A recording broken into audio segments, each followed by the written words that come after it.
The blood on her dress had long since dried to rust by the time she stumbled into Tombstone, Arizona territory, on a scorching August afternoon in 1881. And the way she held herself, shoulders hunched, eyes downcast, every muscle coiled tight as a rattlesnake ready to strike, told Cole Brennan everything he needed to know about the kind of hell she had escaped from. He was leaning against the hitching post outside the Silver Dollar Saloon when he saw her, a tall man with sun-weathered skin and eyes the color of summer grass, watching as she moved through the dusty street like a ghost that had forgotten how to haunt properly. Most folks in town barely glanced her way, too caught up in their own struggles and schemes to notice one more broken soul in a place that collected them like a miser hoarded gold. But Cole had always paid attention to the details others missed, which was why he was still alive when so many of his companions from the war had long since been buried in unmarked graves across the South. She could not have been more than 22 or 23, with dark auburn hair that hung in tangled waves past her shoulders, and a face that would have been beautiful if not for the purple bruise blooming along her left cheekbone and the split in her lower lip that had only recently stopped bleeding. Her dress, once a respectable calico print, was torn at the hem and stained with dirt, sweat, and those rust-colored patches that spoke of violence Cole had seen too many times in his 30 years. She walked with a slight limp, favoring her right leg, and her hands trembled as she clutched a small cloth bundle to her chest like it contained everything she owned in the world, which it probably did. Cole straightened slowly, careful to keep his movements smooth and unhurried, and stepped away from the hitching post.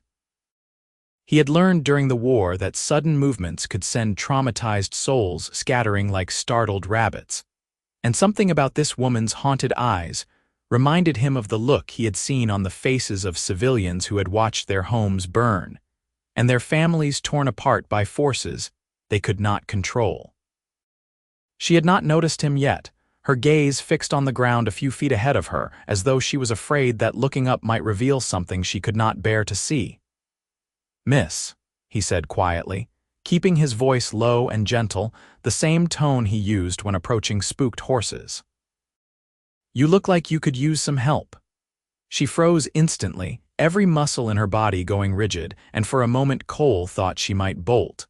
Her head snapped up, and he saw the fear flash across her face, raw and immediate, before she took a stumbling step backward. Her bundle fell from her nerveless fingers and hit the dust with a soft thump, but she did not seem to notice, too focused on the perceived threat standing before her. "I am not going to hurt you," Cole said, holding his hands out at his sides, palms open and visible, keeping them low and unthreatening. "I just want to help if you will let me."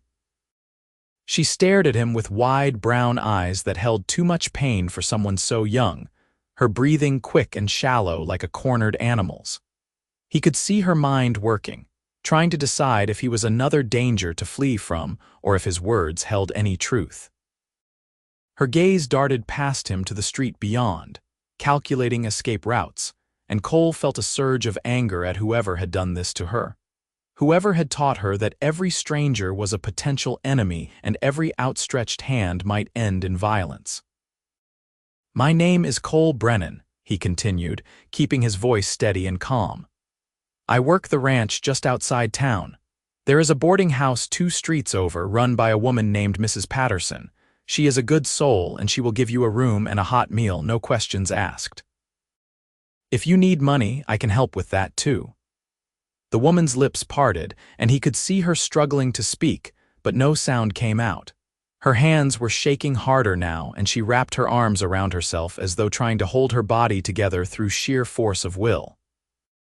Cole noticed the way she kept glancing at his hands, tracking their position with the vigilance of someone who had learned to read violence in the smallest gestures.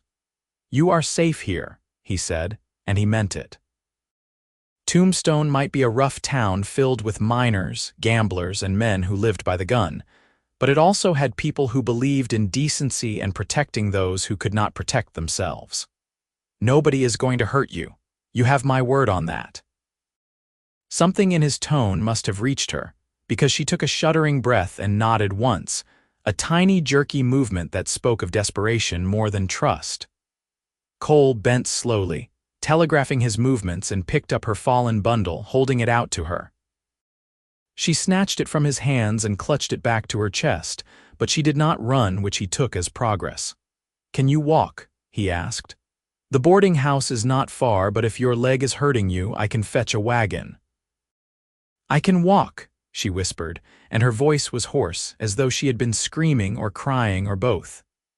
"Please, just do not," she cut herself off, biting down on her already split lip hard enough that Cole saw a fresh bead of blood well up.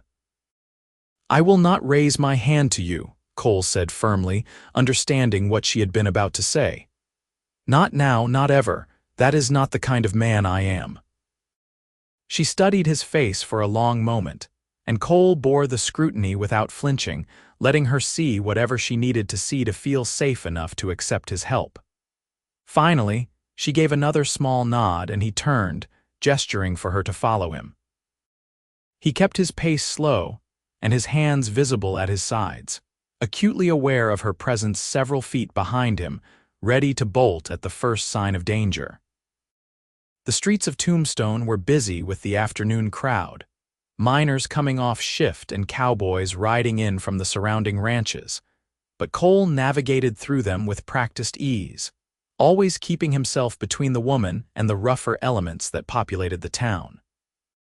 He caught a few curious glances thrown their way, but nobody stopped them, and within minutes they stood before a neat white-painted house with a sign that read "Patterson's Boarding House" hanging from the porch rail, "Mrs. Patterson herself answered Cole's knock, a plump woman in her 50s with steel-gray hair pulled back in a tight bun and sharp blue eyes that missed nothing. She took one look at the woman standing behind Cole, and her expression softened immediately, the way it always did when she encountered someone in need. "Lord have mercy," she murmured, already stepping back to open the door wider. "Come in, child, come in." "Cole Brennan, you did right bringing her here. She needs a room, Mrs. Patterson," Cole said, "and a meal and probably a doctor to look at her injuries." "I do not need a doctor," the woman spoke up suddenly, her voice stronger than before but still edged with panic. "Please, I just need a place to rest. That is all." Mrs. Patterson exchanged a glance with Cole, and he saw the understanding pass between them. Some wounds went deeper than bruises and cuts, and sometimes the best thing you could do was give a person space to heal at their own pace. "A room and a meal then," Mrs. Patterson said warmly, "and a hot bath if you would like one. I have a nice room at the back of the house, very quiet and private. You can stay as long as you need."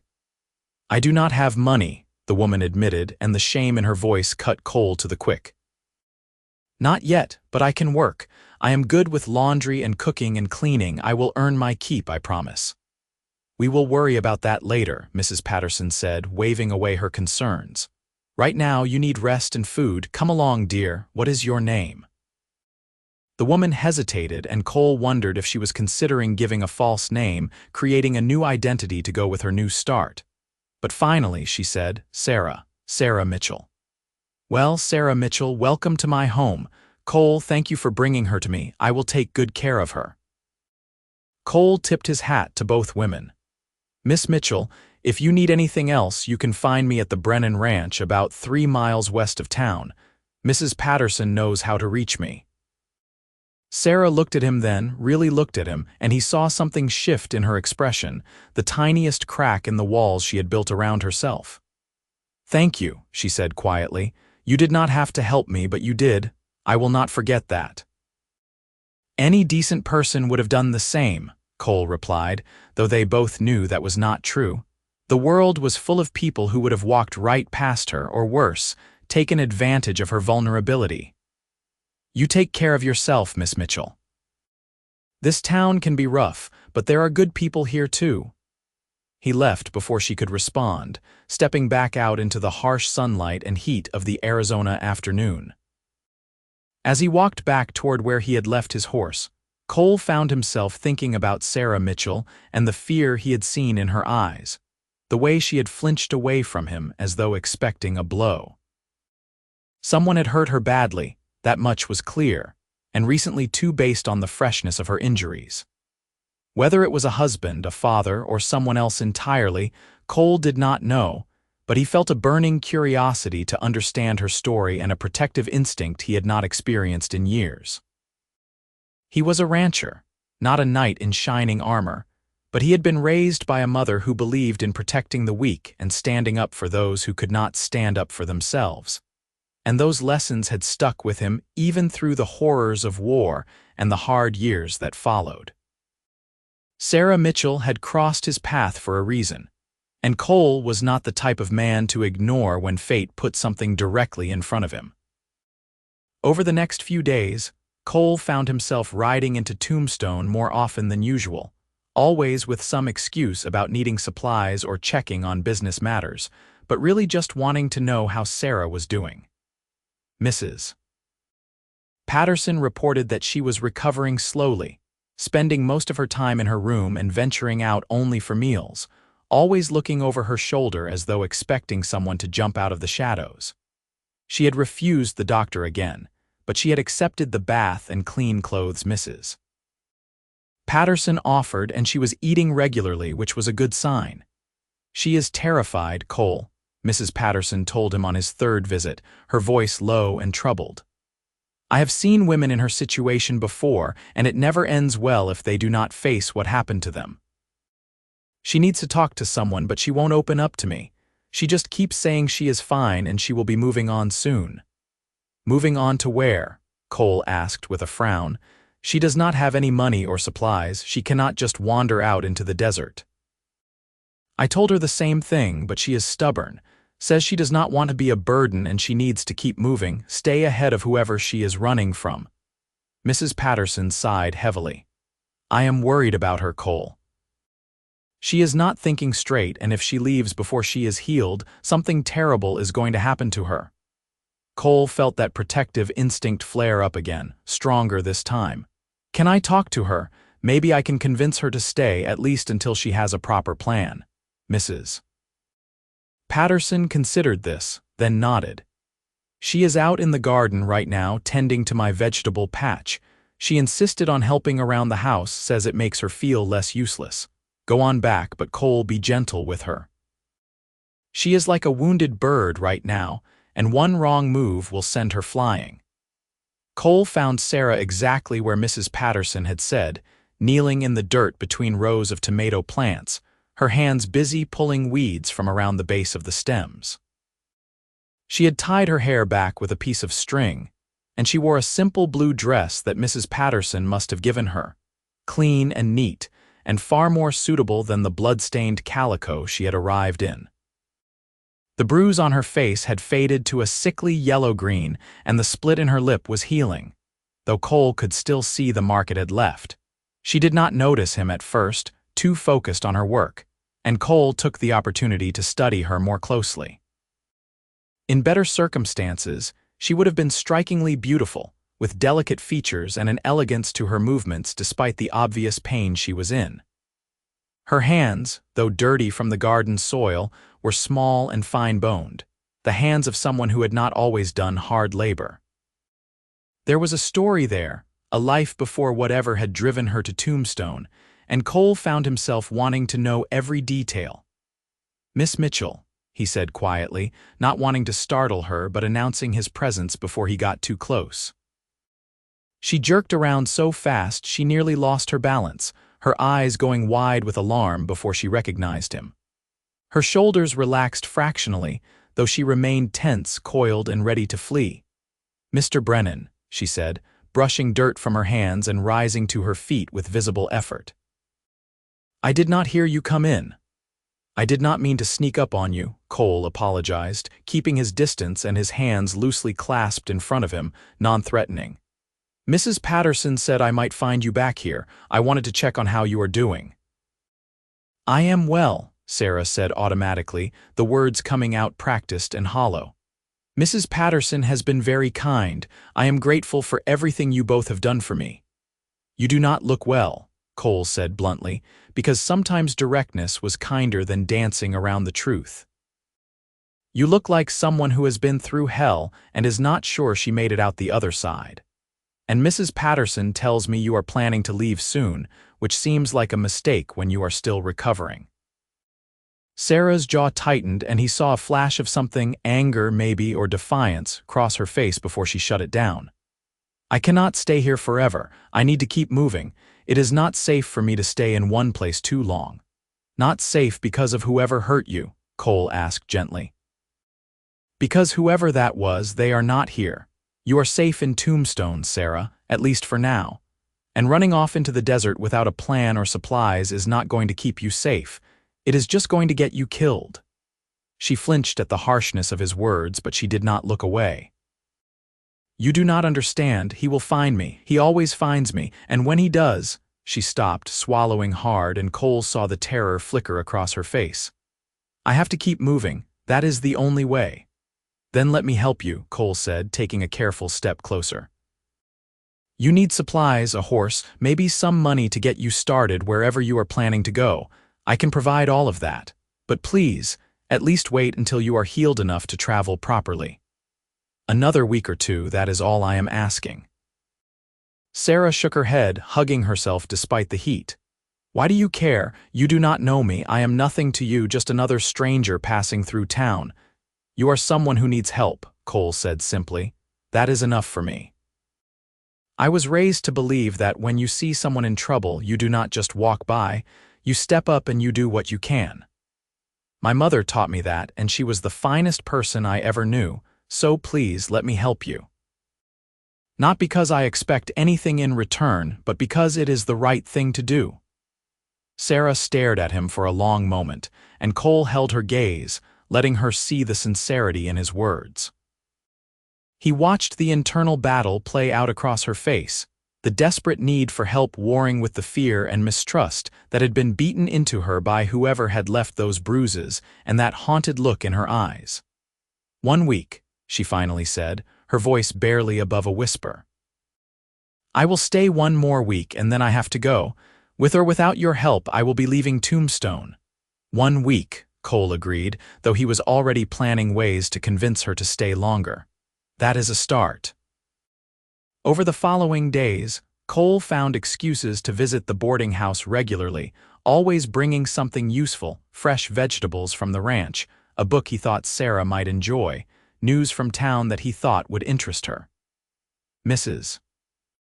Patterson watched these visits with knowing eyes, but she said nothing, just smiled and left them to talk in the garden or on the front porch, always within sight but not within earshot. Cole was careful in these conversations, always mindful of Sarah's fear and the way she watched his hands, tracking every movement.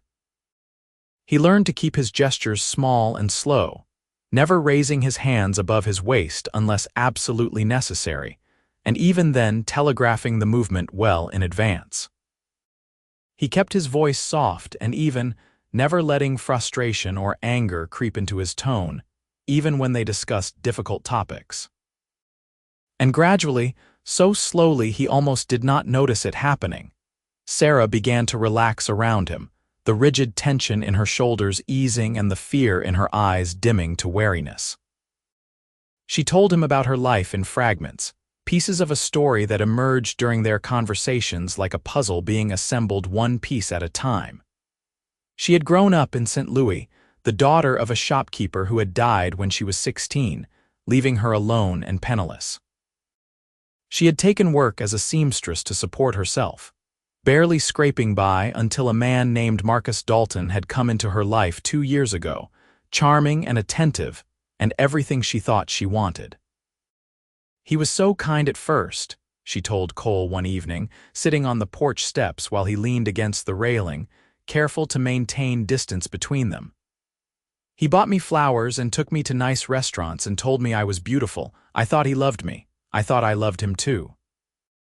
And then things changed," Cole said quietly, because he had heard stories like this before and he knew how they went. Sarah nodded, staring down at her hands folded in her lap. "After we married, it started small. He would criticize the way I dressed or cooked, tell me I was stupid for making simple mistakes. Then he started controlling where I went and who I saw, cutting me off from my friends until I had nobody left but him. And then the hitting started. Cole felt his hands curl into fists and forced himself to relax them, to keep his anger at Marcus Dalton from showing on his face. Sarah did not need his rage right now. She needed his calm presence and his willingness to listen. "It was never bad at first," Sarah continued, her voice distant, as though she was recounting someone else's story rather than her own. "Just a slap when I talked back or a shove when I moved too slowly. He always apologized afterward, said he did not mean it and it would never happen again. And I believed him, because I wanted so desperately to believe that the man I married was still in there somewhere, beneath the monster he was becoming. But it got worse," Cole said, "because it always got worse in stories like these. Much worse." Sarah's voice cracked and she paused, taking a shaky breath before continuing. "The beatings became more frequent, more violent. He broke my ribs once and my wrist another time. I learned to hide the bruises, to make excuses when people asked questions. I learned to walk on eggshells, trying to anticipate his moods and avoid doing anything that might set him off. But it was never enough. Nothing I did was ever enough." "So you ran," Cole said, and he heard the strength in that decision, the courage it took to finally break free. "I ran," Sarah confirmed. 3 weeks ago, after he beat me so badly I could barely see out of my left eye, I waited until he passed out drunk, took what little money I could find, and I ran. I have been moving west ever since, sleeping in haystacks and begging for rides on wagons, trying to put as much distance between us as possible. But I know Marcus. He will not let me go. He sees me as his property, something he owns, and he will hunt me down no matter how far I run." "Then you stop running," Cole said firmly. "You stand your ground here in Tombstone, where you have people who will protect you. Arizona territory is a long way from St. Louis, and your husband has no jurisdiction here. The law will side with you, not him." Sarah shook her head, a sad, defeated gesture. "You do not know Marcus. He is connected, has powerful friends in business and politics. The law has never protected me before. Why would it start now? Because you are not in St. Louis anymore," Cole argued. "Things are different out here. Men like Marcus Dalton, they thrive in places where society looks the other way and women have no voice.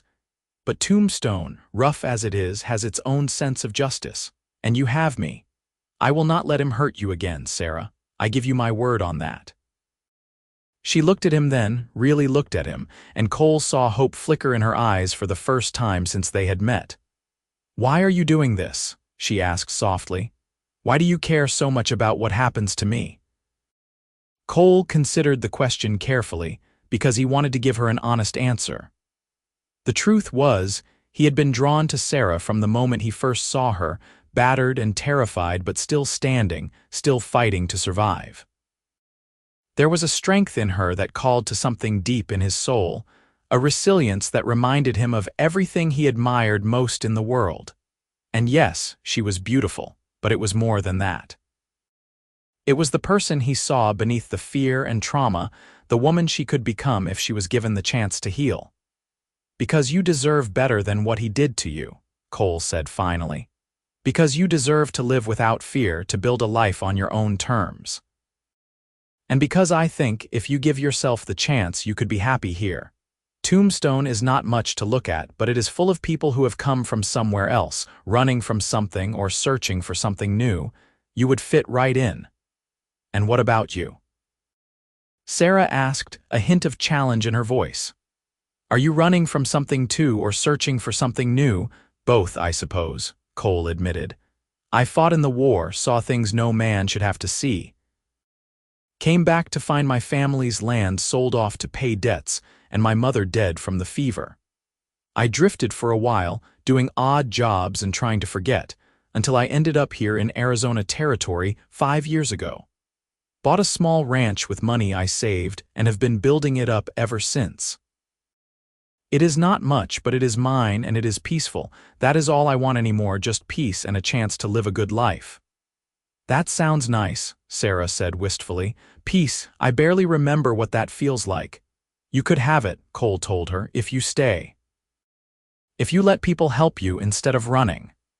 The week Cole had negotiated stretched into 2, and then 3, and Sarah remained at the boarding house, still jumpy and watchful but slowly beginning to believe that maybe, just maybe, she could have a life here. Mrs. Patterson put her to work helping around the house, cooking and cleaning and tending the garden, and Sarah threw herself into the tasks with determination, as though staying busy could keep the fear at bay. Cole continued his visits, and their conversations grew longer and more personal, ranging from serious topics to lighter fare. His stories about ranch life and the challenges of raising cattle in the Arizona heat. Her memories of growing up in St. Louis and the books she had loved as a child. Cole found himself looking forward to these visits with an intensity that surprised him. He had been alone for so long, focused on building his ranch and keeping his head down, that he had forgotten what it felt like to connect with another person on such a deep level. Sarah was intelligent and funny when she let her guard down, with a quick wit and a love of learning that matched his own. She asked him about the ranch, genuinely interested in the details of his work, and she listened with rapt attention when he talked about his plans to expand his herd and build a proper house to replace the simple cabin he currently lived in. "It sounds like you have everything figured out," Sarah commented one afternoon as they sat in the garden, shelling peas into a large bowl. "A plan for the future, goals to work toward, that must be a nice feeling." "It helps to have something to work toward," Cole agreed. "Gives life purpose, I suppose. What about you? What do you want for your future, Sarah?" She was quiet for a long moment, her hands stilling in their work. "I do not know any more," she finally admitted. "I used to dream about having a family, a home of my own, children to raise and love. But Marcus destroyed those dreams. I cannot imagine letting another man that close, trusting someone with that much power over me. It terrifies me." "Not all men are like Marcus," Cole said gently, though he knew the words sounded hollow even as he said them. She had heard variations of that sentiment 1,000 times, from well-meaning people who did not understand that knowing something intellectually and believing it emotionally were two entirely different things. "I know," Sarah said, but her voice held doubt. "My head knows that. But my heart, my instincts, they say every man is a potential threat. Even you, sometimes, even though you have been nothing but kind. When you move too fast or get too close, I still feel that surge of panic, that voice screaming at me to run. I hate it. I hate that Marcus took that from me, the ability to trust." Cole felt his chest tighten with sympathy and frustration, angry all over again at the man who had done this to her. "That is not your fault, Sarah, and it is not permanent. With time, with patience, those instincts will settle. You will learn that not everyone is going to hurt you." "How do you know?" Sarah challenged, looking at him directly. "How can you be so sure I will ever feel safe again?" "Because I have seen it happen," Cole said. "My mother took in a woman once, back before the war, someone in a situation similar to yours. She was terrified of everything and everyone, especially men. But over time, with my mother's help and patience, she healed. She eventually remarried to a good man who treated her with respect and kindness, and the last I heard, she was happy. If she could find that healing, so can you." Sarah seemed to consider this, her expression thoughtful. "Did you ever think about getting married yourself?" She asked, changing the subject slightly. "Building a family on that ranch of yours. I have thought about it," Cole admitted. "But finding the right person is not easy out here. Most women do not want to live on an isolated ranch, working from dawn to dusk just to keep things running. They want the security of town life, the community and social connections. I understand that, but it makes things complicated." "Some women might like the quiet," Sarah said softly, "the peace and space. Not everyone wants to live surrounded by people." Cole looked at her, hearing the longing in her voice, and felt something shift between them, a subtle change in the air that made his heart beat faster. "Is that what you want, Sarah? Quiet and peace and space?" She met his eyes, and for once she did not look away. "Yes," she said simply. "That is exactly what I want." They held that gaze for a moment longer before Sarah looked down, a faint blush coloring her cheeks, and Cole felt a warmth spread through his chest that had nothing to do with the Arizona heat. He was falling for her, he realized with a start. Somewhere between that first meeting on the dusty street and this moment in the garden, he had developed feelings for Sarah Mitchell that went far beyond simple concern for her welfare. He wanted to protect her, yes, but he also wanted to know her, to understand every facet of her personality and history. He wanted to see her smile without shadows, hear her laugh without fear. He wanted to give her the peace she craved and build a life with her on his ranch. Wake up every morning to her face and go to sleep every night knowing she was safe and happy. It was a dangerous thing to want, especially when she was still so fragile, still healing from the trauma Marcus Dalton had inflicted.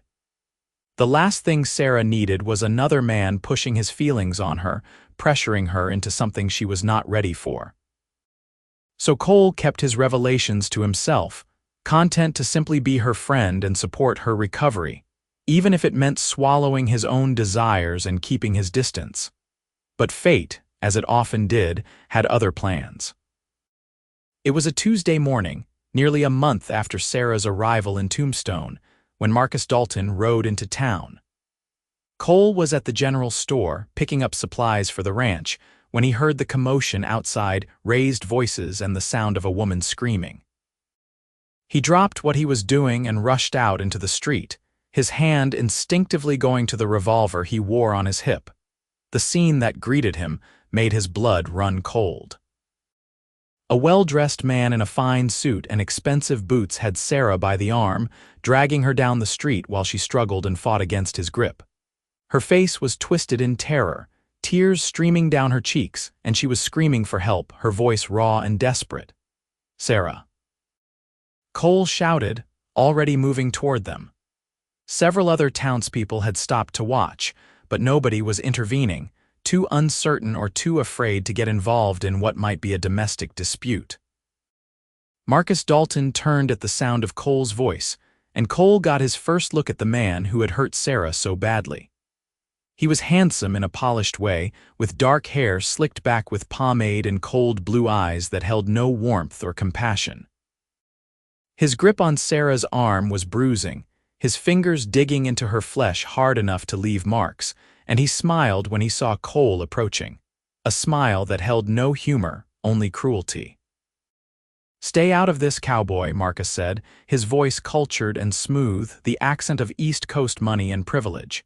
"This is between me and my wife." "Let her go," Cole said, his voice deadly calm despite the rage boiling in his chest. He stopped about 10 feet away, his hand still resting on his revolver, and he saw Marcus's eyes flick down to the weapon before returning to his face. "She is my wife," Marcus repeated, emphasizing each word. "I have every right to take her home. She ran away like a disobedient child, and now she is coming back with me to face the consequences of her actions." "I am not going back," Sarah cried, still struggling against his hold. "I will never go back to you, Marcus. I would rather die." Marcus's face twisted with anger, and before Cole could react, he struck her across the face with his free hand, a vicious backhand that snapped her head to the side and split her newly healed lip open again. Sarah cried out in pain, and something inside Cole snapped. He crossed the distance between them in 3 long strides, his fist connecting with Marcus's jaw with all the force he could muster. Marcus released Sarah and stumbled backward, shock and fury warring on his face, and Sarah scrambled away, putting distance between herself and her husband. "You dare!" Marcus started, reaching into his jacket, but Cole was faster. He drew his revolver and leveled it at Marcus's chest, his hand steady and his finger on the trigger.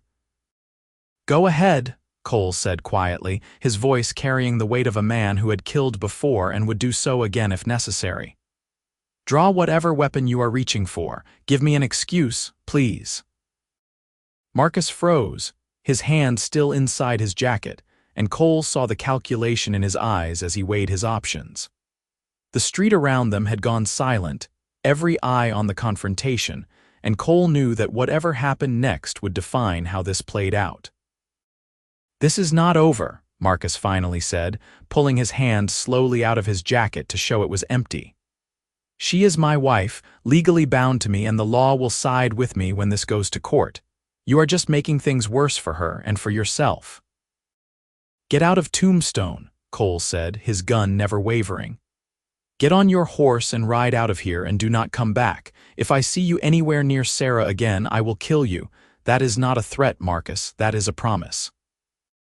For a moment, Cole thought Marcus might actually be stupid enough to push things further, but then the other man smiled again.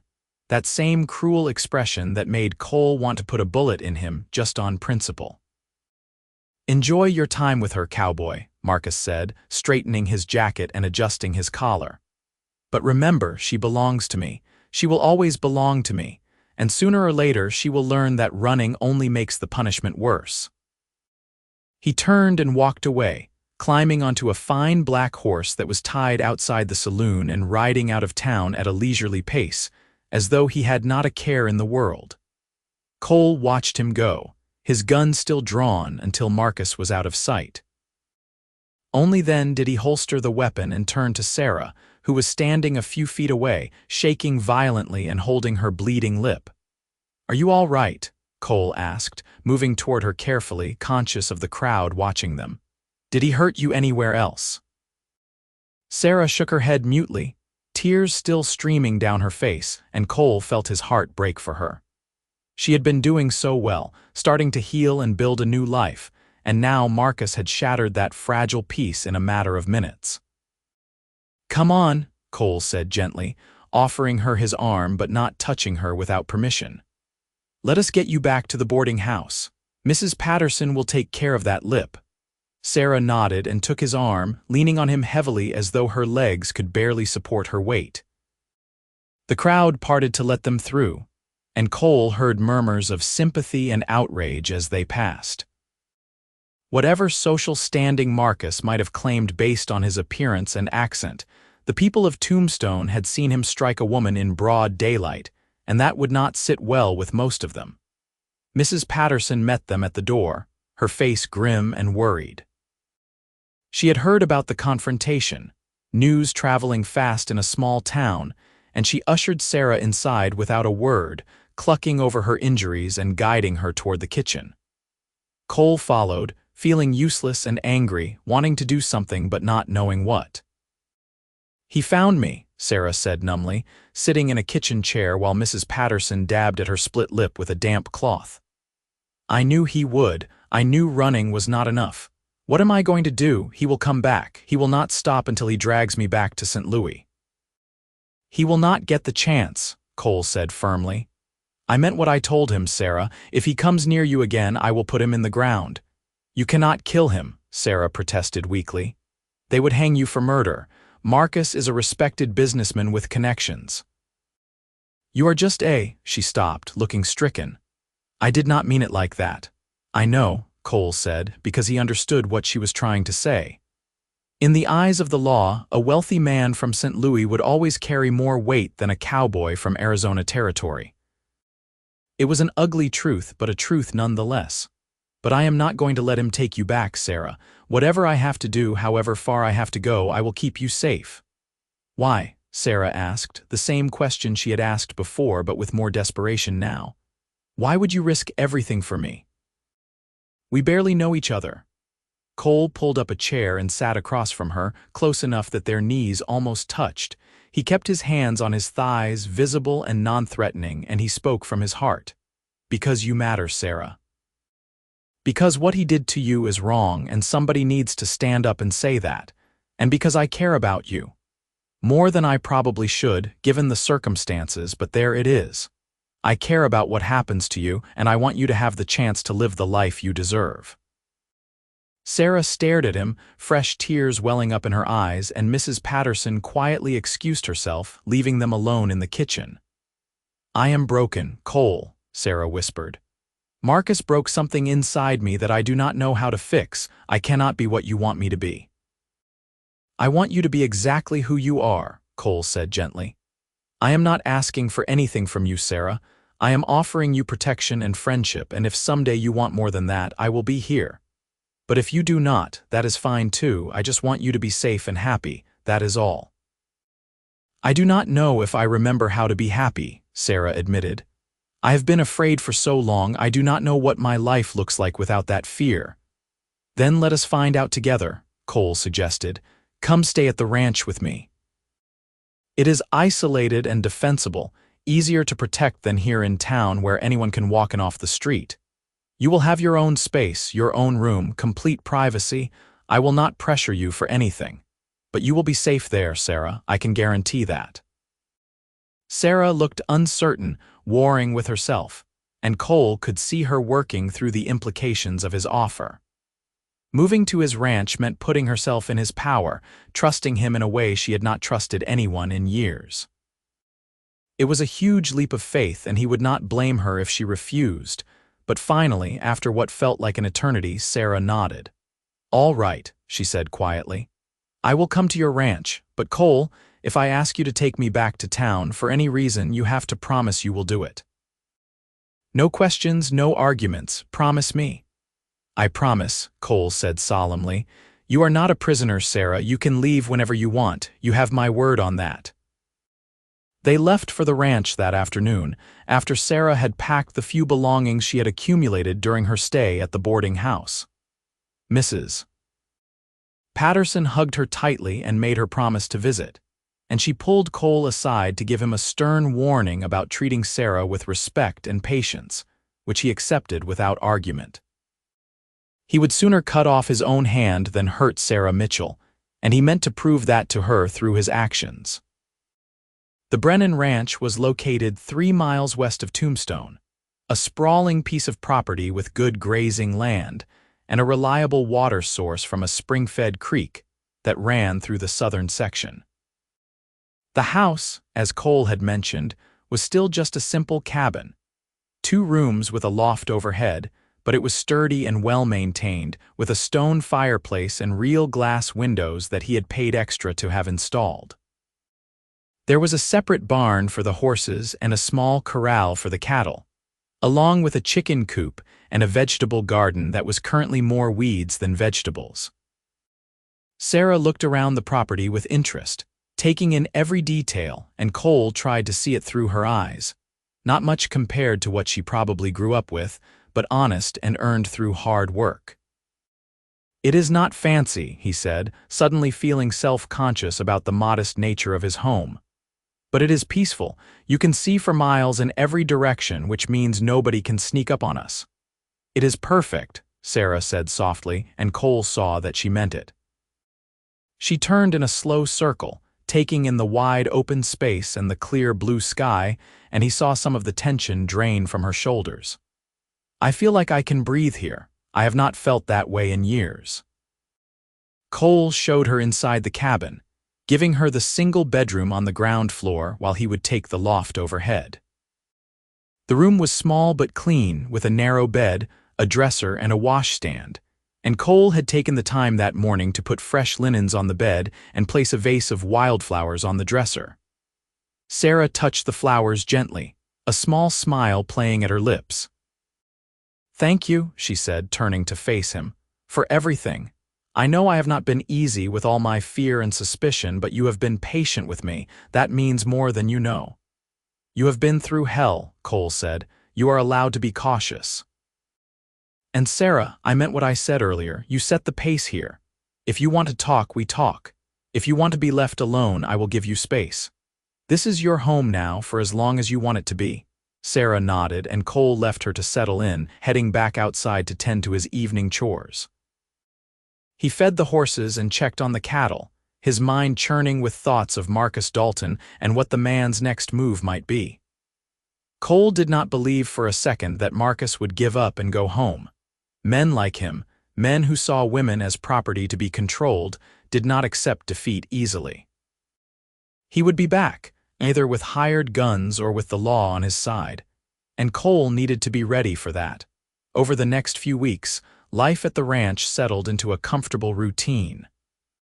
Sarah took over the cooking and garden work, throwing herself into the tasks with the same determination she had shown at the boarding house. And Cole handled the heavier labor of running the ranch. They ate meals together, sitting at the small table in the cabin and talking about everything and nothing, their conversations ranging from serious to silly and back again. Cole remained true to his word, keeping his interactions with Sarah gentle and respectful, always conscious of her fear and the need to move slowly. He never raised his hands suddenly or spoke harshly, never crowded her space or pushed for physical contact. When he needed to pass something to her at the table, he set it down within her reach rather than handing it directly to her. When he came in from working outside, he always called out before entering the cabin, giving her warning of his approach. And gradually, so gradually he almost did not notice it happening, Sarah began to relax around him, the constant vigilance fading from her eyes. She smiled more often, genuine smiles that lit up her whole face and made Cole's heart skip a beat. She laughed at his stories, a sound like music that he found himself trying to coax out of her whenever possible. She started sitting closer to him at meals, their knees occasionally brushing under the table, and she no longer flinched when he moved too fast or reached for something near her. One evening, about 6 weeks after she had moved to the ranch, Cole came in from a long day of mending fences to find Sarah standing at the stove, stirring a pot of stew that smelled absolutely delicious. She had flour on her cheek and her hair was coming loose from its braid, and she looked so natural and at home in his cabin that Cole felt his breath catch in his throat. "Smells amazing," he said, hanging his hat on the peg by the door and moving to the wash basin to clean up. "I am starving." "It should be ready in a few minutes," Sarah said, glancing over her shoulder at him. "How was your day?" "Long," Cole admitted, scrubbing dirt from his hands. "That section of fence on the eastern boundary was in worse shape than I thought. Took me most of the day to repair it properly. But it is done now, which is one less thing to worry about." "You work too hard," Sarah observed, ladling stew into bowls and carrying them to the table. "When was the last time you took a day off?" "I do not remember," Cole said honestly, sitting down across from her. "Running a ranch by yourself does not leave much room for days off, but I am not complaining. I like the work. It is satisfying building something with your own hands." "Still," Sarah said, "everyone needs rest sometimes, even you." They ate in companionable silence for a few minutes, and Cole found himself stealing glances at Sarah, marveling at how much she had changed in the weeks since Marcus's appearance in Tombstone. She held herself with more confidence now, her shoulders back and her chin up, and the haunted look had almost entirely left her eyes. She was healing, he realized, slowly but surely recovering from the trauma that had defined her life for too long. "Cole," Sarah said suddenly, setting down her spoon and looking at him directly. "Can I ask you something?" "Of course," Cole said, giving her his full attention. "That day in town when Marcus came for me, you drew your gun on him. Would you really have killed him if he had tried to take me?" Cole considered the question carefully because he wanted to give her an honest answer. "Yes," he said finally, "I would have. Not because I wanted to, but because it would have been the only way to stop him. I have killed men before, Sarah, during the war. It is not something I am proud of, but it is part of who I am, and I would do it again if it meant keeping you safe." Sarah nodded slowly, processing this. "I used to think violence was always wrong, no matter the circumstances. But after living with Marcus, after experiencing what he did to me, I understand that sometimes violence is necessary to stop greater violence. I am not saying I like it, but I understand it now. I hope you never have to see me in that situation," Cole said quietly. "I do not want you to think of me as a violent man." "I do not," Sarah assured him. "I think of you as a protector. There is a difference. Marcus used violence to control and hurt. You use it only when you have no other choice to defend people who cannot defend themselves." "That is not the same thing at all." Cole felt something loosen in his chest, a tension he had not realized he was carrying. "Thank you for understanding that. Thank you for being someone worth understanding," Sarah replied, and the warmth in her voice made Cole's pulse quicken. They finished their meal and cleaned up together, moving around the small kitchen with practiced ease. And afterwards Sarah asked if Cole wanted to sit on the porch for a while, something they had been doing most evenings as the weather cooled. Cole agreed readily, and they settled into the 2 chairs he had built, watching the sun set over the desert in a spectacular display of orange and purple. "I love this time of day," Sarah said softly. "Everything feels peaceful, like the world is taking a breath before night falls." "It is beautiful," Cole agreed, though he was looking at her rather than the sunset. Sarah caught his gaze and held it, and something passed between them, an understanding that went beyond words. Slowly, tentatively, she reached out and took his hand, her fingers intertwining with his. Cole held very still, afraid to move and break the moment, his heart pounding so hard he was sure she could hear it. "Is this all right?" Sarah asked quietly, her thumb brushing over his knuckles. "Yes," Cole managed, his voice rough with emotion. "This is more than all right." They sat like that until full dark fell, hands linked and hearts beginning to open, and Cole felt hope bloom in his chest for the first time in years. Maybe, just maybe, they could build something together, something real and lasting that would heal them both. But that hope was tested sooner than Cole anticipated. 3 days later, a rider arrived at the ranch carrying official-looking papers and a summons for Sarah to appear in court in Tombstone. Marcus had filed a complaint claiming that Sarah had stolen money from him and was being unlawfully harbored by Brennan. The charges were clearly fabricated, a legal maneuver designed to force Sarah back into Marcus's custody, but they were official nonetheless, and ignoring them would only make things worse. "What do we do?" Sarah asked, her face pale as she read through the papers. "If I go to court, Marcus will twist everything. He will make it sound like I am the criminal and he is the victim, and they will believe him, Cole. They always believe the man." "Then we make sure they hear your side of the story," Cole said firmly. "We get you a good lawyer, someone who can present evidence of what Marcus did to you. We have witnesses who saw him strike you in the street. We have Mrs. Patterson's testimony about your injuries when you arrived in town. We have a case, Sarah. We just need to present it properly." "And what if that is not enough?" Sarah's voice was barely a whisper. "What if they still side with Marcus? Then we figure out another plan," Cole said, taking her hands in his. "But we are not giving up without a fight. You are not going back to him, Sarah." "I swear on my life, you are not going back to him." The court hearing was set for the following Tuesday, giving them less than a week to prepare. Cole rode into Tombstone and hired the best lawyer he could find, a sharp-eyed man named Theodore Grant, who had a reputation for taking on difficult cases and winning them through sheer tenacity and clever argumentation. Grant listened to Sarah's story with careful attention, taking notes and asking pointed questions, and by the end of the consultation, Cole felt cautiously optimistic about their chances. "The key is going to be establishing a pattern of abuse," Grant explained. "We need to show that Marcus Dalton is not a loving husband trying to retrieve his wayward wife, but an abusive tyrant who drove her to flee for her life. The witnesses to the street altercation will help, but I want to dig deeper. Were there any doctors who treated your injuries in St. Louis, Mrs. Dalton? Any neighbors or friends who witnessed the abuse?" Sarah thought for a moment, then nodded slowly. "There was a doctor, Dr. Harrison, who set my wrist when Marcus broke it. I told him I fell down the stairs, but I think he suspected the truth. And my neighbor, Mrs. Abernathy, she heard me screaming sometimes. She tried to help once, but Marcus threatened her husband and she stopped trying." "Good," Grant said, scribbling more notes. "I will send telegrams to St. Louis, see if I can get affidavits from these people. It might take some time, but if we can establish that the abuse predates your arrival in Arizona, it strengthens your case considerably. In the meantime, I want you both to prepare yourselves for a rough hearing. Marcus's lawyer is going to try to paint you as an unstable, hysterical woman who cannot be trusted.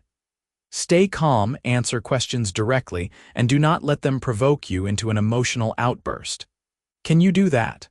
I will try, Sarah said, though Cole could see the fear in her eyes. The next few days were tense, filled with preparation and worry. Grant worked tirelessly, gathering statements from witnesses and building their case, while Cole did his best to keep Sarah's spirits up and maintain some semblance of normalcy at the ranch. But the upcoming hearing hung over them like a storm cloud, impossible to ignore. The night before the hearing, Sarah could not sleep. Cole found her sitting on the porch in the small hours of the morning, wrapped in a blanket and staring out at the star-filled sky. He sat down beside her without a word, and after a moment, Sarah leaned against his shoulder, a gesture of trust that made his heart ache. "I am scared, Cole," she admitted quietly. "I am terrified that everything we have built here, all the healing and peace, is going to be ripped away tomorrow. What if I have to go back to him? What if this is our last night together?" "It is not," Cole said firmly, wrapping his arm around her shoulders and pulling her closer. "Whatever happens tomorrow, we will face it together, and if the law fails us, then we will find another way. We could leave Arizona territory, go somewhere Marcus cannot find you. We could change your name, create a new identity. There are options, Sarah. Giving up is not one of them." "I do not want to run anymore," Sarah said, her voice breaking. "I am so tired of running. I just want to stay here with you and build the life I have been dreaming about. Is that too much to ask?" "No," Cole said, his own voice rough with emotion. "It is not too much to ask. You deserve that life, Sarah. You deserve to be happy and safe and loved." Sarah lifted her head from his shoulder and looked at him, her eyes shining with unshed tears. "Loved," she repeated softly. Cole knew this was not the time, that she had enough on her mind without him adding declarations of love to the mix, but the word had slipped out and he could not take it back. So he met her gaze steadily and spoke from his heart. "Yes, loved," he said. "I love you, Sarah. I know the timing is terrible and you might not feel the same way, but I need you to know that. Whatever happens tomorrow, whatever the future holds, I love you. You are the strongest, bravest, most amazing person I have ever met, and I am honored to know you." For a long moment, Sarah just stared at him, and Cole braced himself for rejection, for her to tell him she did not feel the same way or that she could not handle a relationship right now. But instead, she reached up and cupped his face in her hands, her touch gentle and warm, and she kissed him. It was a soft kiss, tentative and questioning, and Cole held very still, letting her set the pace and control the interaction. When she pulled back, her eyes were still shining, but now with something other than fear. "I love you too," she whispered.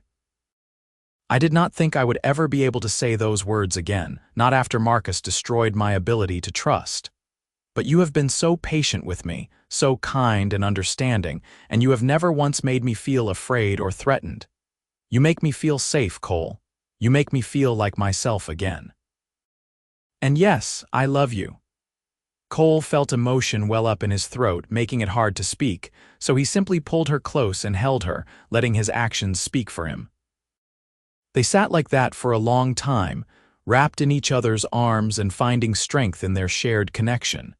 And when they finally went inside to try to get some rest before the hearing, Cole felt ready to face whatever came next. The courtroom in Tombstone was packed when they arrived the next morning, news of the case having spread through town like wildfire. People were curious about the wealthy Easterner who had come west to reclaim his wife and the cowboy who had stood up to him. And the hearing had taken on the character of public entertainment as much as legal proceeding.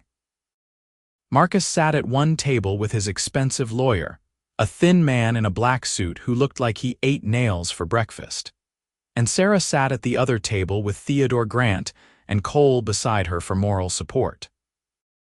The judge was a grizzled man named Harrison Wheeler, known for being fair but tough, and he called the hearing to order with a sharp crack of his gavel.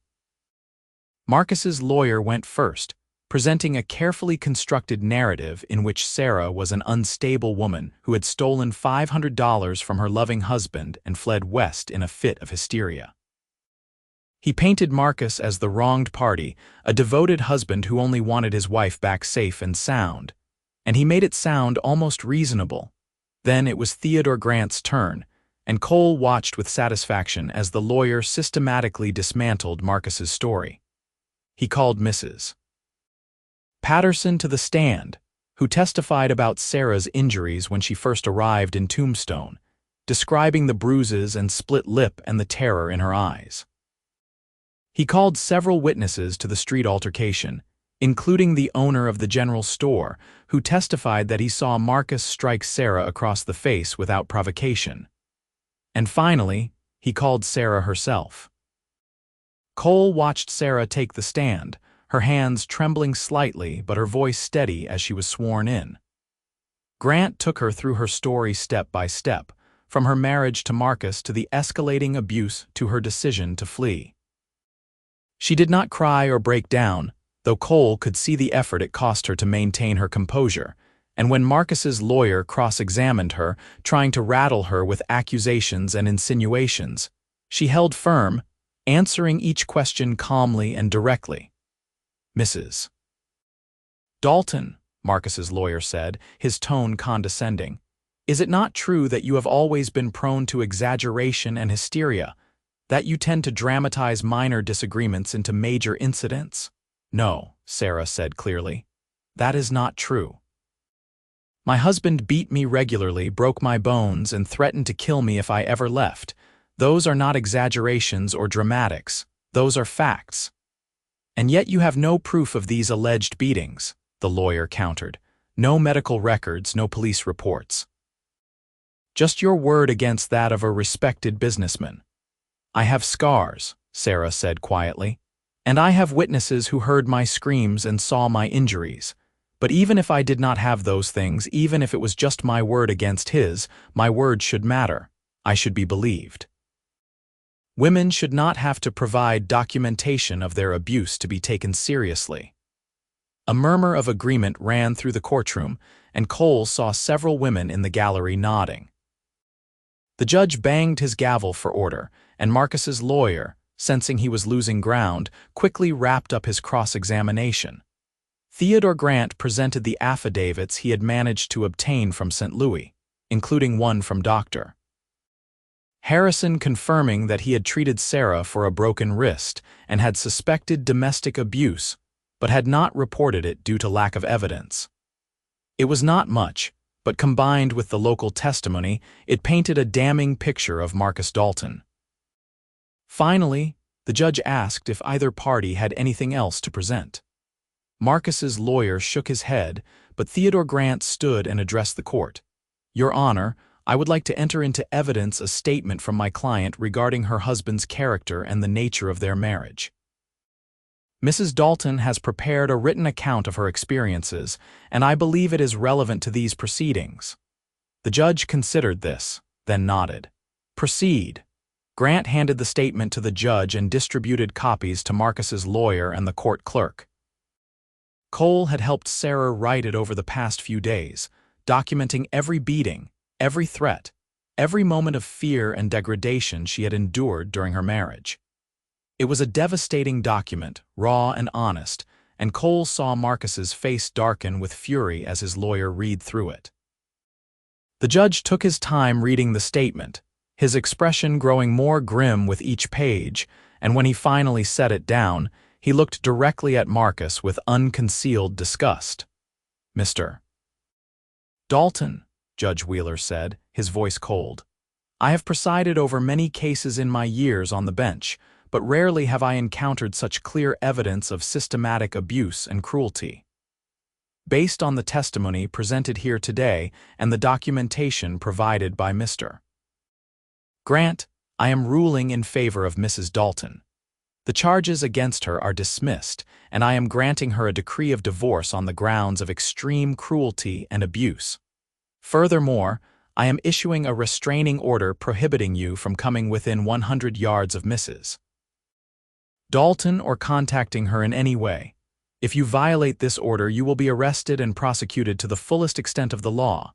Do you understand? Marcus shot to his feet, his face purple with rage. You cannot do this. She is my wife, I have rights. You forfeited those rights when you raised your hand to her, the judge said coldly. Sit down, Mr. Dalton, before I hold you in contempt. Marcus looked like he wanted to argue further, but his lawyer grabbed his arm and whispered urgently in his ear. Slowly, Marcus sat back down, his hands clenched into fists and his eyes burning with hatred as he stared at Sarah. Mrs. Mitchell, the judge said, using Sarah's maiden name, you are free to go. I wish you the best of luck in your new life, and I hope you find the peace and happiness you deserve. Sarah nodded, tears streaming down her face, but these were tears of relief and joy rather than fear. Cole stood and offered her his hand, and she took it without hesitation, letting him help her to her feet.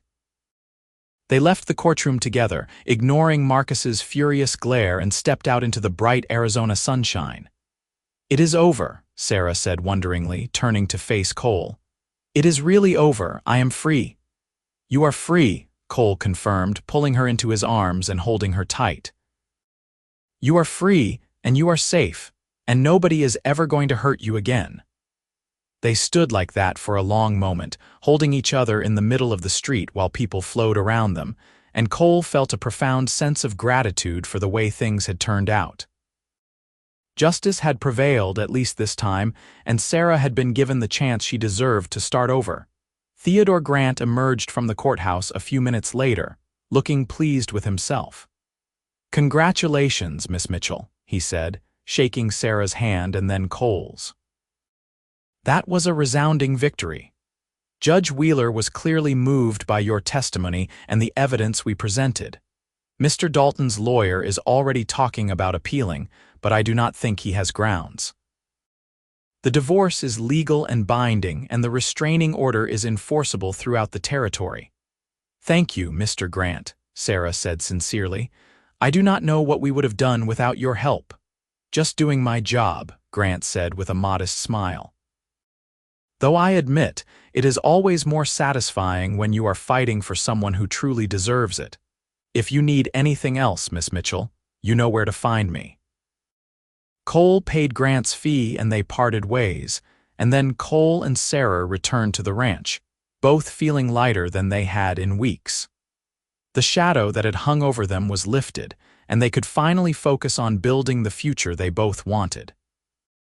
Over the following months, life at the ranch blossomed in ways Cole had never imagined.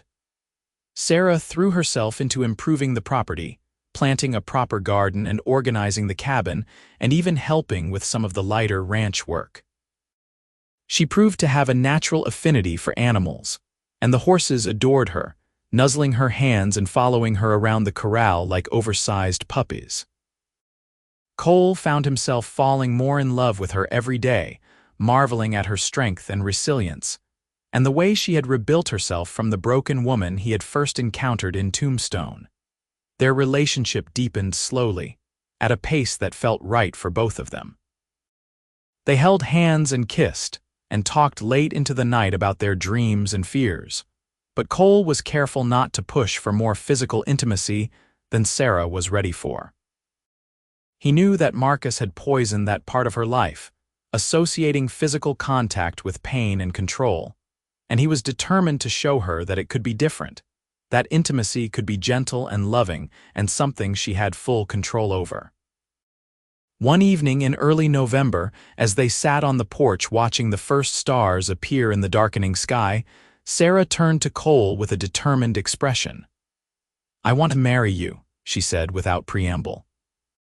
I know we have not been together that long, and I know I probably should wait longer after everything that happened with Marcus, but I do not want to wait.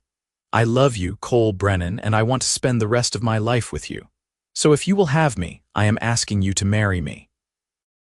Cole stared at her, his heart racing, and then he started to laugh, a sound of pure joy that made Sarah smile in response. Yes, he said, pulling her into his lap and kissing her soundly. Yes, I will marry you. I was going to ask you myself, but you beat me to it. Yes, Sarah, 1,000 times yes. They were married 3 weeks later in a simple ceremony at the church in Tombstone, with Mrs. Patterson and Theodore Grant serving as witnesses. Sarah wore a new dress she had sewn herself, pale blue cotton that brought out the color of her eyes, and Cole wore his best suit, brushed clean and pressed for the occasion. It was nothing fancy or elaborate, but it was perfect, and when the preacher pronounced them husband and wife and Cole kissed his new bride, he felt like the luckiest man alive. The wedding night was an exercise in patience and tenderness. Sarah was nervous, her past trauma rearing its head despite her best efforts to push it down, and Cole took his time, reassuring her with words and gentle touches that she was safe, that he would never hurt her, that they could stop at any time if she wanted. And gradually, as trust overcame fear, Sarah relaxed into his embrace and they made love slowly and carefully, discovering each other with wonder and reverence. Afterward, as they lay tangled together in the darkness of their bedroom, Sarah whispered, "Thank you." "For what?" Cole asked, stroking her hair, "For being patient with me, for understanding that I needed time to heal, for showing me that love does not have to hurt." Sarah lifted her head to look at him, her eyes shining in the moonlight filtering through the window. "You saved my life, Cole. Not just by protecting me from Marcus, but by giving me a reason to believe in goodness again. I will never be able to repay that." "You do not need to repay anything," Cole said firmly. "You saved me too, Sarah.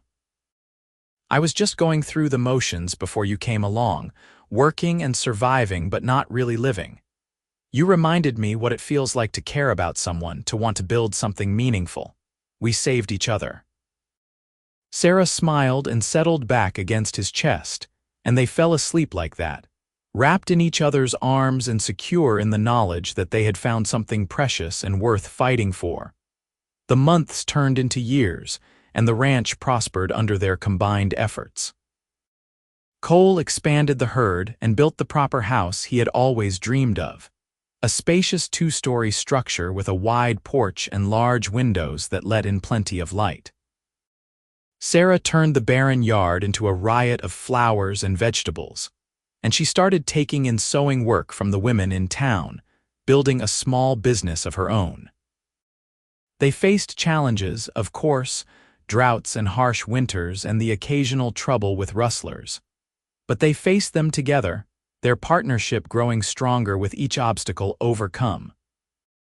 And through it all, Cole remained true to his original promise, keeping his hands gentle and his voice soft, always mindful of the trauma Sarah carried even as she healed. In the spring of 1883, Sarah discovered she was pregnant. The news filled them both with joy and a touch of anxiety, wondering how parenthood would change their lives, but mostly just excited to expand their family. Sarah bloomed during her pregnancy, growing round and radiant, and Cole hovered over her like a protective bear, making sure she did not overwork herself and insisting she rest whenever possible. Their son was born on a cold December morning, entering the world with a lusty cry that announced his presence to anyone within earshot. They named him William, after Cole's father, and Cole held his son for the first time with tears streaming down his face. Overwhelmed by the surge of love and protectiveness he felt for this tiny, perfect being. "He is beautiful," Sarah whispered, exhausted but glowing as she watched Cole cradle their baby. "He has your eyes. He has your strength," Cole replied, settling carefully on the edge of the bed so Sarah could see William better. "Look at how strong his grip is. He is going to be a fighter, just like his mother." William grew into a happy, energetic child, crawling and then walking and then running through the ranch with boundless enthusiasm. He adored the horses and cattle, and he followed Cole around like a shadow, trying to help with chores even when he was too small to do much more than get in the way. Sarah watched her husband and son together, seeing the patience and gentleness Cole brought to fatherhood, and felt grateful every day for the life they had built. 2 years after William's birth, Sarah gave birth to twin daughters, Emma and Grace, who added even more chaos and joy to the household. The ranch house rang with children's laughter and the sounds of a family truly living, and Cole and Sarah navigated the challenges of raising 3 young children with humor and teamwork. Through it all, Cole never forgot the lessons he had learned from Sarah. He was gentle with his children, never raising his hand in anger, and he taught William to treat women with respect and kindness, to understand that strength was not about domination but about protection and support. He saw the way Sarah sometimes flinched when unexpected loud noises startled her, the lingering effects of her trauma, and he made sure their home remained a place of peace and safety. Marcus Dalton became nothing more than a bad memory, a shadow from the past that no longer had power over their present. They heard through the grapevine that he had remarried and moved to California, and Sarah felt nothing but relief at the distance between them. She had built a new life, a good life, and she was not going to let the past poison her future. On their 10th wedding anniversary, Cole surprised Sarah with a trip to Tucson, arranging for Mrs. Patterson to watch the children for a few days so they could have time alone together. They stayed in a nice hotel and ate at fancy restaurants and walked through the city streets hand in hand, reveling in the freedom of being just a couple rather than parents for a little while. "You ever regret it?" Cole asked one evening as they sat in their hotel room, watching the sunset through the window. "Leaving St. Louis, ending up in Tombstone, building a life out here in the middle of nowhere." "Not even for a second," Sarah said firmly, moving to sit in his lap and wrapping her arms around his neck. "This life, this family, this is everything I ever wanted and more than I ever thought I would have. You gave me back my future, Cole. You gave me hope and love and safety. How could I ever regret that?" "I just want to make sure you are happy," Cole said, brushing a strand of hair behind her ear. "That is all I have ever wanted." "I am happy," Sarah assured him. "I am so happy it scares me sometimes, like maybe it is too good to be true and something will come along to take it away. But then I remember that we have survived worse and come out stronger, and I know that whatever life throws at us, we will face it together." They made love that night with the passion and tenderness that had characterized their relationship from the beginning, and Cole marveled at how far they had both come from that first meeting on the dusty street in Tombstone. Sarah was no longer the terrified, broken woman fleeing her abusive husband, and Cole was no longer the lonely rancher going through the motions of living. They had found each other and built something beautiful together, something worth celebrating. The years continued to pass, bringing new challenges and joys. William grew into a fine young man, tall and strong like his father but with his mother's gentle heart. Emma and Grace became inseparable, partners in crime who kept their parents on their toes with their schemes and adventures. The ranch expanded to become one of the most successful operations in the territory, and Cole and Sarah became respected members of the community, known for their fairness and generosity. In 1895, when Sarah was 41 and Cole was 49, they attended William's wedding to a sweet girl named Rebecca from a neighboring ranch. Watching their son pledge his life to the woman he loved, Cole felt the circle complete. He had shown William what a good marriage looked like, how to treat a partner with respect and love. And now, William was starting his own family with those lessons ingrained in his character. "We did good," Sarah whispered, leaning against Cole's shoulder as they watched William and Rebecca dance at the reception. "He is going to be a wonderful husband. He learned from the best," Cole replied, kissing the top of her head. "You taught him what real strength looks like, the strength to be gentle, to be patient, to treat others with kindness even when it would be easier not to." "We taught him together," Sarah corrected. "Everything good in our children comes from both of us, from the life we built and the love we share." As the years turned into decades, Cole and Sarah grew old together, their hair turning silver and their bodies slowing down, but their love never diminishing. They became grandparents multiple times over, their house filling with the sound of grandchildren's laughter during holidays and visits. They sat on their porch in the evenings, holding hands and watching the sunset over the ranch they had built together. And they told stories about the old days, about how they had met and fallen in love and built a life from nothing but determination and faith in each other. Sarah never fully lost the scars Marcus had left on her soul. There were still moments when a sudden movement or a raised voice would make her flinch, still nightmares that occasionally woke her in the dark hours of the morning. But Cole was always there, his presence an anchor and a comfort, his gentle hands and soft voice reminding her that she was safe, that she was loved, that she had survived and thrived and built something beautiful from the ashes of her pain. In the spring of 1910, as they celebrated their 32nd wedding anniversary, Cole took Sarah's hand and looked into her eyes, still seeing the same beautiful woman he had first noticed all those years ago in Tombstone. "I would do it all again," he said quietly. "Every moment, every challenge, every triumph. I would choose you 1,000 times over, Sarah Brennan." "And I would choose you," Sarah replied, her voice steady and sure. "You are the best thing that ever happened to me, Cole. You showed me that not all men are like Marcus, that love can be gentle and kind and safe. You gave me a life worth living." They kissed then, a soft press of lips that held decades of shared history and unshakable devotion. And Cole felt the same surge of love he had felt the very first time, as strong and true as ever. They had built something extraordinary together, not just a successful ranch or a loving family, but a testament to the power of patience and gentleness, to the healing that could occur when two broken souls found each other and decided to build something beautiful together. The ranch would continue on after them, passed down to William and then to his children, a legacy of hard work and love that would endure for generations.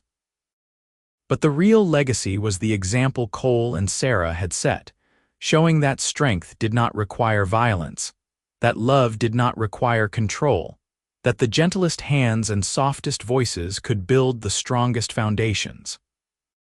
As the sun set over the Arizona desert on that anniversary evening, painting the sky in brilliant shades of orange and purple, Cole and Sarah sat on their porch surrounded by their children and grandchildren, the fruits of their love and partnership. And in that moment, everything was perfect: the ranch they had built, the family they had raised, the love they had nurtured through decades of joy and sorrow. Sarah looked at Cole, at the man who had noticed her flinch all those years ago and had responded not with judgment but with compassion, who had kept his hands low and his voice soft and shown her what real love looked like. And she smiled, a smile of pure contentment and gratitude, knowing that she had found her safe harbor, her home, her forever. "I love you," she whispered, the words as true today as they had been the first time she spoke them. "I love you too," Cole replied, holding her close. "Always and forever." And as the stars began to emerge in the darkening sky, the Brennan family celebrated together, a living testament to the power of gentle strength and the healing magic of unconditional love. The cowboy who had noticed she flinched at every raised hand had kept his promise, keeping his movements gentle and his voice soft for 32 years and counting, showing Sarah every single day that she was safe, she was loved, and she was finally truly home. Their story became legend in the territory, told and retold by those who knew them as an example of what love should be: patient, kind, gentle, and enduring. And though Cole and Sarah eventually passed on, their legacy lived on in their descendants, in the ranch that still bore the Brennan name, and in the countless people whose lives they had touched with their example of compassion and grace.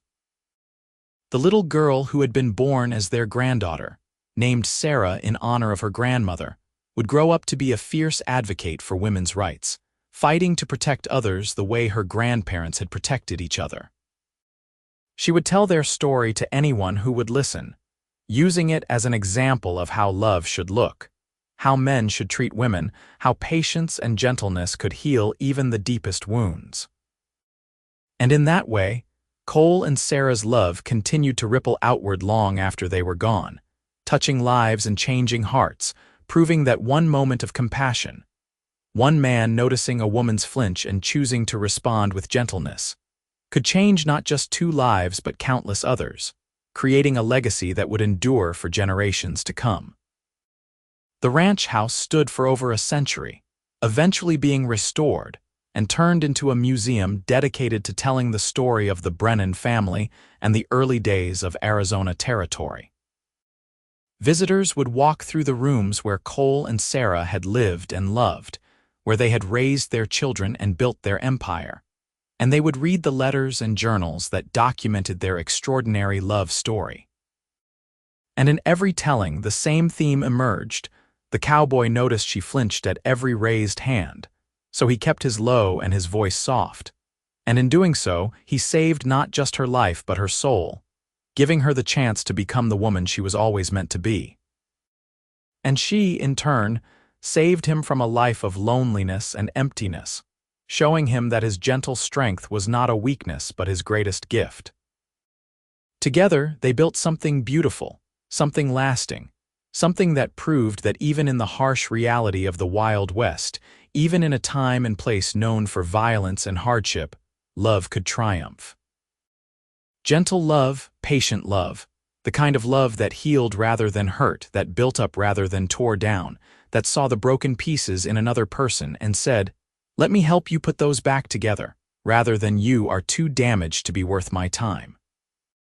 It was a simple story in many ways, a man helping a woman in need, two people falling in love and building a life together.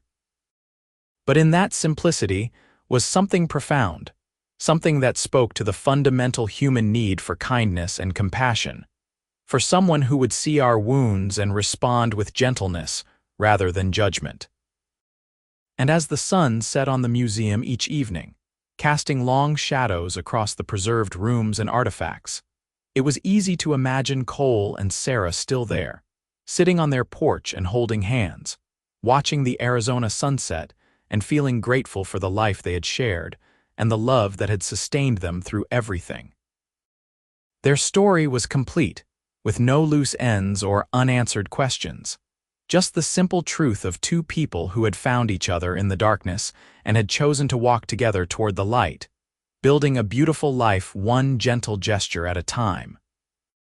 And that, more than anything, was the legacy they left behind, the knowledge that love, real love, was not about grand gestures or dramatic declarations, but about the small, everyday choices to be kind, to be patient, to keep your hands low and your voice soft, and to never stop choosing each other, no matter what challenges life might bring.